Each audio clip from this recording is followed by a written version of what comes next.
আসসালামু আলাইকুম প্রিয় শিক্ষার্থীরা, আমরা এই পর্বে 12 অধ্যায়ের একটি বোর্ড সৃজনশীল প্রশ্ন সমাধান করব।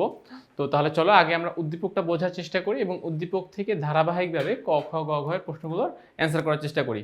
তো আমরা এখানে একটা বিক্রিয়া দেখতে পাচ্ছি, দেখো কি দেখতে পাচ্ছি, lauryl hydrogen sulphate C12H26SO4। Lauryl hydrogen সালফেটকে যখন সোডিয়াম হাইড্রোক্সাইডের সাথে বিক্রিয়া করা হয় তখন সেখান থেকে আমরা একটা M যৌগ এবং পাবো হচ্ছে পানি, H2O, পানি পাবো। তো এম যৌগটাকে সেটা আমাকে বের করতে হবে। সো এম যৌগ হবে সোডিয়াম লরাইল সালফেট, যেটা কিনা ডিটারজেন্টের মূল উপাদান। তো আমরা এটা গ ঘ এর বিক্রিয়ার জন্য আমরা পরে দেখব। আচ্ছা, দ্বিতীয় ধাপে আমরা কি পাচ্ছি? দ্বিতীয় ধাপে আমরা দুটো লবণ দেখতে পাচ্ছি, একটা হচ্ছে অ্যামোনিয়াম ক্লোরাইড এবং একটা হচ্ছে সোডিয়াম কার্বনেট। তো আমাদের উদ্দীপকের দুইটা জাস্ট 1 নাম্বার এবং 2 নাম্বার, 2 নাম্বার দুটো লবণ আর 1 নাম্বার একটা বিক্রিয়া বা রিঅ্যাকশন দেখতে পাচ্ছি। ওকে, এবারে আসো প্রশ্নের অ্যান্সার। ক নাম্বার প্রশ্ন কি বলছে দেখো, ইলেকট্রনীয় পরিবাহী কাকে বলে? তো সহজ হিসাব, যে সকল পরিবাহীরা ইলেকট্রনের মাধ্যমে তাদের পরিবহন করে, কি পরিবহন করে? বিদ্যুৎ পরিবহন করে, তাদেরকে ইলেকট্রনীয় পরিবাহী বলে। আমরা এখান থেকে কিন্তু দেখো সুন্দর মতো এই পার্টের অ্যান্সারটা এভাবে করতে পারি, বা এভাবে আরেকটু যদি গুছিয়ে লিখতে চাই, যে যেসব পদার্থের মধ্যে দিয়ে ইলেকট্রনের মাধ্যমে, মূল কথাটাই হচ্ছে ইলেকট্রনের মাধ্যমে বিদ্যুৎ পরিবহন ঘটে, সেসব পদার্থকে পরিবাহী বা ইলেকট্রনীয় পরিবাহী বলা হয়। ইলেকট্রনের মাধ্যমে বিদ্যুৎ পরিবহন ঘটলে তাদেরকে পরিবাহী বা ইলেকট্রনীয় পরিবাহী বলা হয়। এখন এক্সাম্পল হচ্ছে বিশেষ করে ধাতু যারা আছে তারা, লোহা হতে পারে, কপার হতে পারে, জিঙ্ক হতে পারে, ইভেন এমনকি গ্রাফাইট,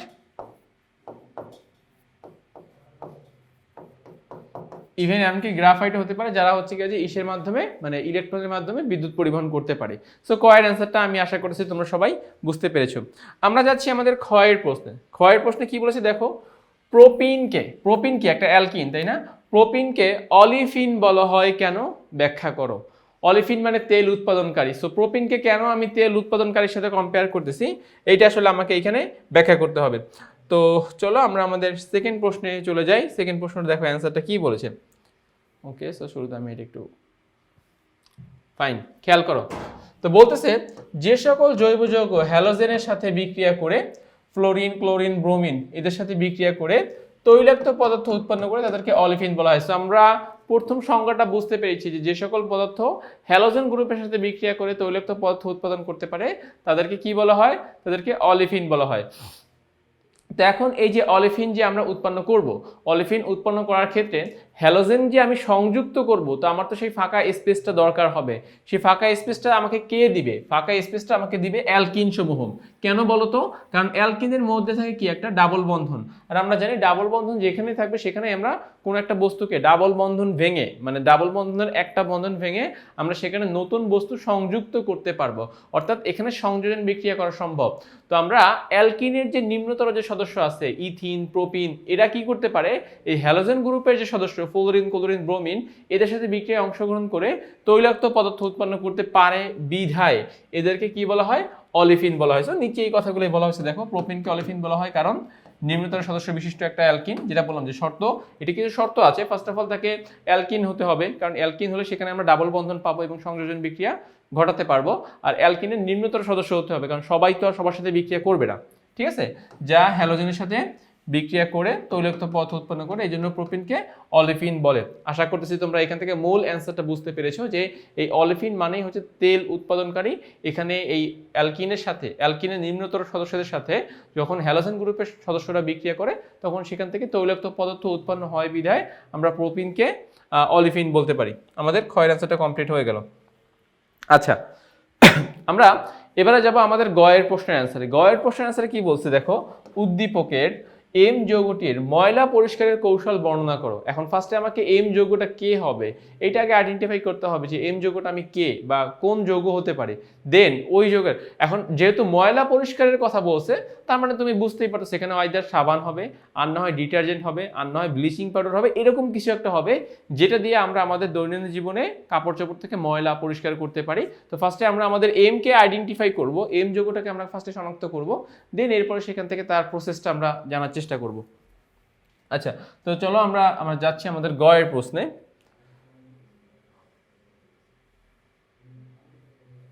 তা আমি তোমাদেরকে পুরো পার্টটা এখানে, পুরো প্রসেসটা নিয়ে এখানে কথা বলবো।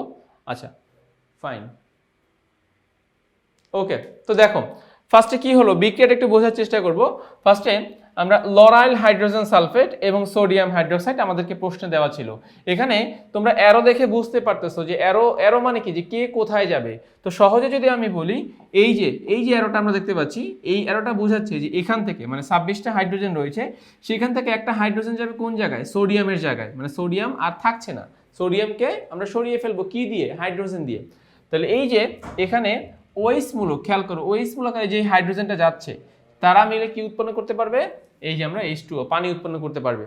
তাহলে বাকি থাকতেছে কি কি দেখো, বাকি থাকতেছে C12 এর কোনো পরিবর্তন নাই, হাইড্রোজেন এখানে 26টা ছিল, একটা কমে গিয়ে এখন 25টা হবে, SO4 আগের মতো যেটা ছিল ঠিক সেম ভাবে আছে, আর সোডিয়ামটা যাবে হচ্ছে এখানে, সোডিয়ামটা যাবে কোথায়, মানে যেহেতু আমরা হাইড্রোজেন একটা কমাইছি তাহলে সেই হাইড্রোজেনের জায়গায় তো কেউ না কাউকে আসতে হবে, কেউ না কেউ তো আসবে সেখানে, তো সেই কেউ না কেউই হচ্ছে সোডিয়াম। তো এম যৌগ, তাহলে এম যৌগের নাম কি, এম যৌগের নাম হচ্ছে সোডিয়াম লরাইল সালফেট।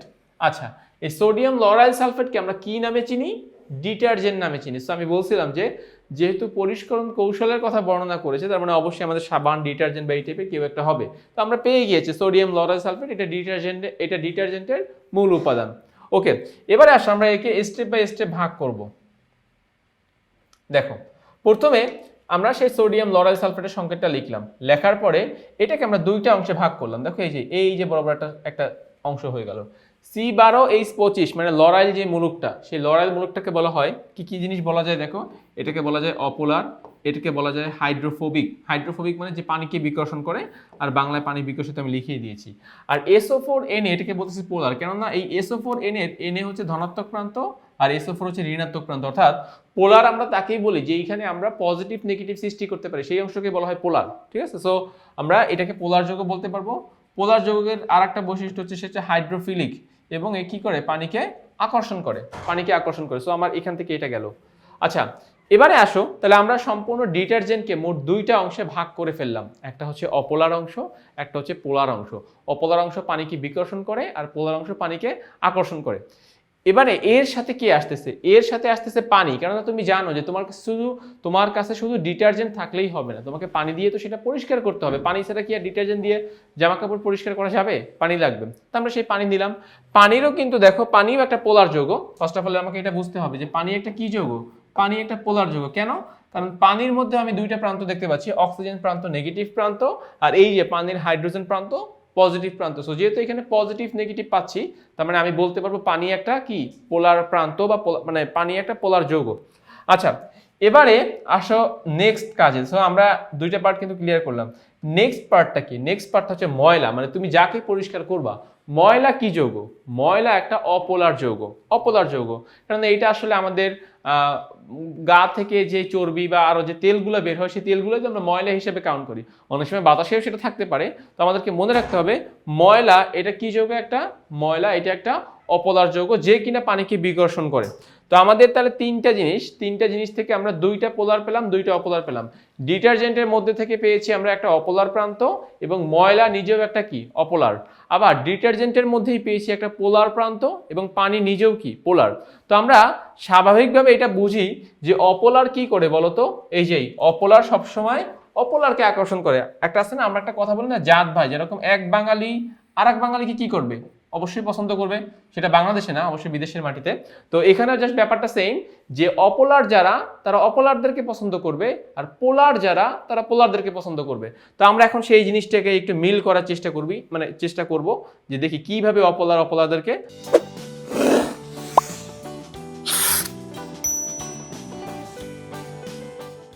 পছন্দ করে।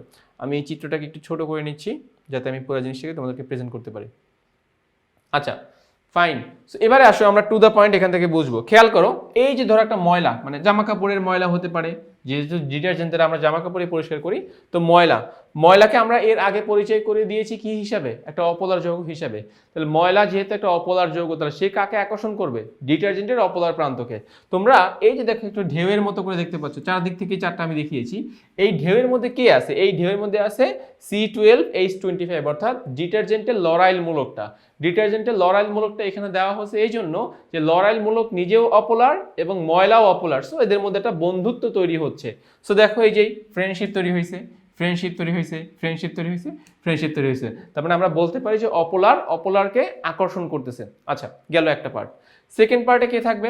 সেকেন্ড পার্টে থাকবে পানি এবং সাবানের পোলার প্রান্ত। সো যে কোনো একটা সাইড দেখলেই হয়। দেখো তো, যদি আমরা এই সেট নিয়ে কথা বলি, দেখো সাবানের পোলার প্রান্তের সালফেট প্রান্ত ছিল নেগেটিভ, সোডিয়াম প্রান্ত ছিল পজিটিভ। তো দেখো আমরা সেই সালফেটকে রেখেছি। এবার পানির পজিটিভ প্রান্তকে হাইড্রোজেন। তো খেয়াল করো এখানে এই যে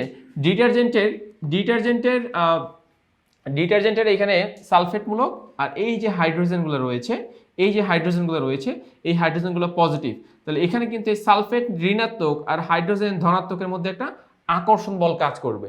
আচ্ছা, গেল এটা। পানির ঋণাত্মক প্রান্ত হচ্ছে অক্সিজেন, আর ডিটারজেন্টের ধনাত্মক প্রান্ত হচ্ছে সোডিয়াম। তার মানে এখানেও কিন্তু দেখো পোলার প্রান্ত নিয়ে যখনই আমরা কথা বলবো তখনই কিন্তু আমাকে পজিটিভ নেগেটিভ মিলাতে হবে। সো আমরা এইটুকু বুঝতে পারতেছি ডিটারজেন্টের যে সালফেট ঋণাত্মক মূলক সে আকর্ষিত হবে পানির হাইড্রোজেন প্লাস দ্বারা, আর পানির যে ঋণাত্মক মূলক মানে অক্সিজেন মূলক সে আকর্ষিত হবে ডিটারজেন্টের সোডিয়াম প্লাস দ্বারা। সো এখানে আসলে একটা আকর্ষণ বল কাজ করবে, এবং এই আকর্ষণ বলের এই জায়গাটাকে আমরা কি বলতে পারবো? এখানে আসলে কি হবে বলতো? এখানে আসলে মূলত ফেনা তৈরি হবে। আমরা জানি যে ডিটারজেন্ট দিয়ে যখন আমরা জামা কাপড় পরিষ্কার করি তখন কি হয় বলতো? আমাদের জামা কাপড়ে 4-5টা ফেনা তৈরি হয়। ওকে, তো এখন এই ফেনাটা দেখো এখানে আমরা চারদিক থেকে 4টা সেট আপ করেছি। দেখো এই পাশে একটা, এই পাশে একটা, এই পাশে একটা, এই পাশে একটা। আমি নিচের এই দুইটাকে আর পরিপূর্ণ করে দেখালাম না। আশা করতেছি এই জিনিসটাই কিন্তু তোমার এখানে বসবে, বা উপরে জিনিসটাই তোমার নিচে বসবে। এখন প্রশ্ন হচ্ছে চারদিক থেকে কেন আমি দেখালাম? এটার অ্যান্সার হচ্ছে আমরা যখন জামা কাপড় পরিষ্কার করি তখন কি করি? ফার্স্টে ওই সাবান বা ডিটারজেন্ট যার কথাই বলো না কেন পানির সাথে মিশ্রিত করে সবার আগে একটা বলয় তৈরি করি, সেটাকে আগে কাপড় চোপড়টাকে আগে একটা বলয়ের মতো তৈরি করি।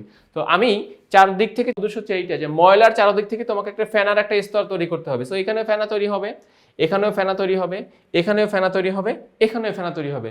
চারদিক থেকে যখন ফেনা তৈরি হবে, যখন ফেনার এই বিক্রিয়াটা যত ভালো হবে তোমার এই যে অপোলার পার্ট যারা আছে অপোলার পার্টের বিক্রিয়াটা তত ভালো হবে। অর্থাৎ তুমি এটা বলতে পারো যে তোমার ফেনা যত ভালোভাবে তুমি উৎপন্ন করতে পারবা, এই যে ডিটারজেন্টের যে তোমার অপোলার অংশটা সেই ময়লাটাকে তত দ্রুত জামা কাপড় থেকে তুলে নিয়ে আসতে পারবে। ঠিক আছে? সো এই মানে পুরো প্রসেসের দুইটা পার্ট, দুইটা কাজ।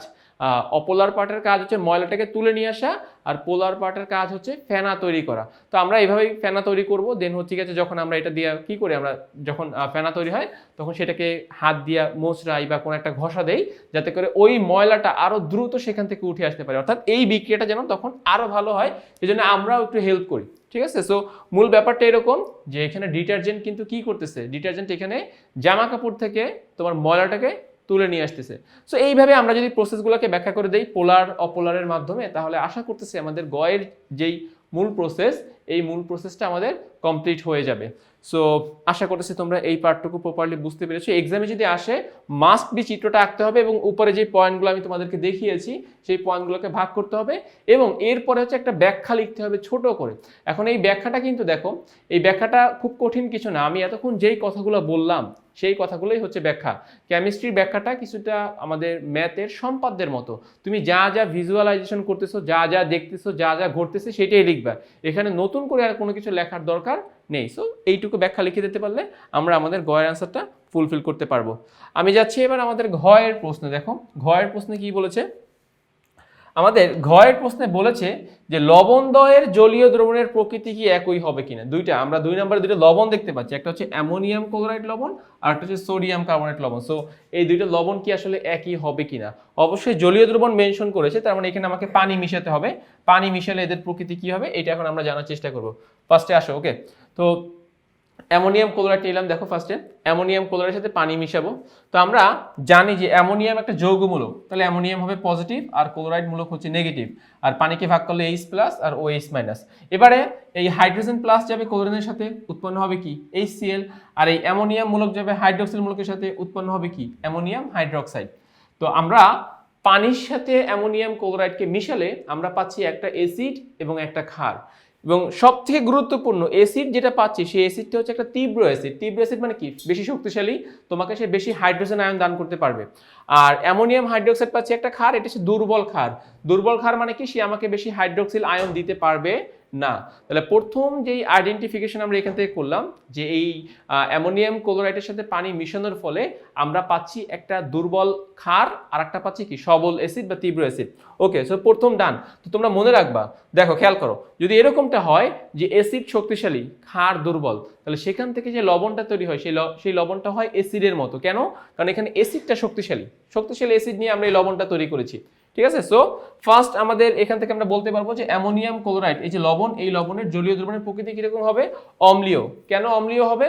কারণ এই লবণটা তৈরি হয়েছে একটা শক্তিশালী অ্যাসিডের সমন্বয়। দুর্বল ক্ষারটাকে আমরা মেনশন করব না, এখানে সবথেকে ইম্পর্টেন্ট হচ্ছে অ্যাসিডটা আমার শক্তিশালী, এই জন্য লবণটার জলীয় দ্রবণের প্রকৃতি আমরা বলবো অম্লীয়।